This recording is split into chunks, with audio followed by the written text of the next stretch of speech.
So I want to just take a few minutes. We only have 5-6 minutes to discuss the key figure in this week's parsha. Last week, at the end of last week, maybe the next few weeks. That's Avraham Avinu, right? Abraham, our forefather, the first of the three forefathers. Let's discuss him. Let's understand something about him, and see if we can take a practical lesson into our own everyday lives. Abraham is described represents the midah of chesed. Chesed, loving kindness, to be kind to another person. That's Avraham Avinu. That was Avraham Avinu's midah. Okay, Yitzchak had his own midah. Yaakov, his grandson, Yitzchak's son, had his own special midah. Yaakov was the midah of emes, honesty. Okay, so Abraham represents chesed, and Yaakov represents honesty, emes. And the question that is asked is as follows: Avraham Avinu brought monotheism to the world. At a very young age, Terach, his father, sold idols for a living. He sold avodah zaras. He sold physical idols. And Abraham, through looking around at the sun and the moon and asking questions and being curious and honestly searching for who created this world, was able to discover Hashem on his own.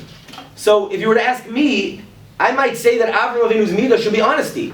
Avraham Avinu was emes. Avraham Avinu was able to walk outside, look up at the sky and say, there must be something here. There must be something bigger than what I can see, what I can feel. It must be that there's a God, there's something that created all of this. That's Avraham Avinu. Avraham Avinu discovered that on his own. In a world where there was absolutely no such thing, monotheism was unheard of at that time. Avraham Avinu should be the midah of honesty, not chesed.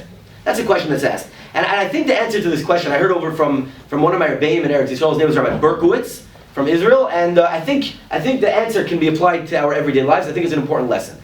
And in terms of what chesed is, what does it mean to act with loving kindness? How does a person act with the highest levels of kindness?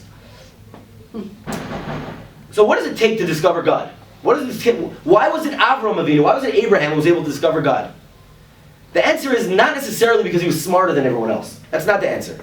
That's not the answer. There were many smart people at that time.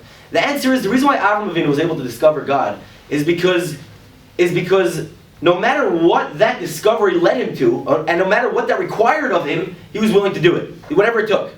He was able to stand out, take himself out of the picture, get out of himself, search honestly, look up and say, there's something else here. No matter what happens, no matter what I discover, I'm willing to go with it. I'm willing to do whatever it takes. I'm willing to do whatever it takes. Again, what we're describing here is a person who's able to get out of himself and see that no matter what happens, I'm going to do what it is. I'm going to do whatever it takes. I'm going to do whatever it requires of me. To do chesed, for a person to act with loving kindness, doesn't necessarily mean giving.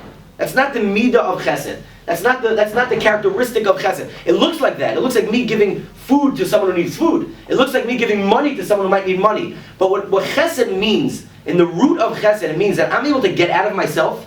I'm able to put myself into the other person, understand the worldview and the needs of the other person, and therefore take care of the other person.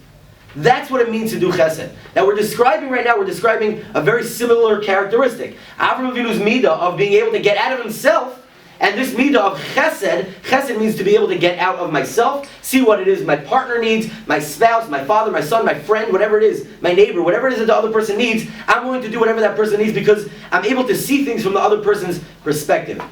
There's an amazing story that at one point had a tremendous impact on me. There was a person by the name of Yaakov Yosef Herman. Okay, he was sent to America at a young age. He lived here. He lived in America. At one point, he found himself.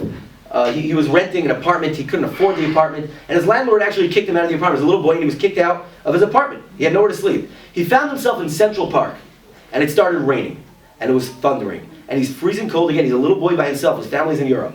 He's by himself. Thundering, lightning, raining, freezing cold, and he starts crying. And he turns to God. He turns to heaven, and he looks up at Hashem, and he says, "Hashem, I'm not asking you to take away this feeling from me. All I'm asking of you, Hashem, is that you can allow me and help me to bottle up this feeling that I'm experiencing right now. I should be able to bottle up that feeling, put it into my back pocket, and take it with me forever. So that when I see another Jew, when I see another person who's experiencing something similar to what I'm experiencing right now, I will have the ability to get out of myself, get into the other person's shoes, understand the person's predicament, and be able to help them the way the person needs to be helped. And again, chesed doesn't necessarily mean giving money. Sometimes it might mean taking from another person. There's another story told of one of the great rabbis named the Chazon Ish, who lived in Israel. He died a bunch of years ago. He was one time walking. He was a poor person. He didn't take any money from anyone. It was known the Chazon Ish did not take any money from anyone. And he was walking with one of his close disciples, and a lady runs over and he says, Rebbe, please take this money from me. And he smiles and he says, of course. And he takes the $100 bill and he puts it in his pocket. And his Talmud, the disciple, looks at the Chazon Ish and says, why are you taking it? And the Chazon Ish said, at this point, she needed to give it to me.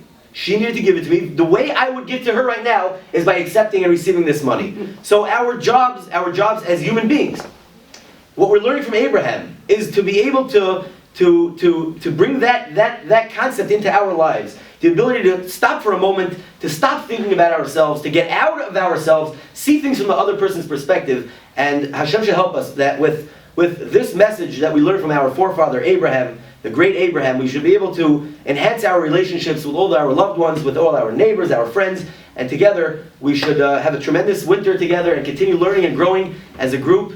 And I'm looking forward to seeing you all again and meeting you sometime soon.